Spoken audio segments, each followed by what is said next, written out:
Hello guys, কেমন আছো সবাই গাইস? আজকে তোমাদের সামনে দেখো মজাদার একটা খাবার তৈরি করছি। এটা চাল কুমড়া চাক ভাজা বলে, যাকে বলে চপ ভাজা। আমি বেসনটা গুলিয়ে নিয়েছি সুন্দর করে মশলা দিয়ে।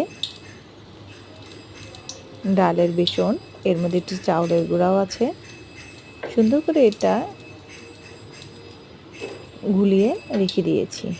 তারপর চাল কুমড়াগুলো কি সুন্দর চাকচাক করে কেটে নিয়েছি, পাতলা পাতলা করে। আর একটু লবণ দিয়ে, একটু হালকা হলুদ দিয়ে মাখিয়ে রেখেছি। এখন এইটা চাল কুমড়ার সাথে বেসনটা মাখিয়ে তেলের মধ্যে ছাড়ার সাথে সাথে দেখো একদম মনে হচ্ছে ফুলকো লুচি। যদি ভালো লাগে তোমাদের কাছে ভিডিওটা, অবশ্যই বেশি বেশি লাইক, কমেন্ট আর সাবস্ক্রাইব করে দিও।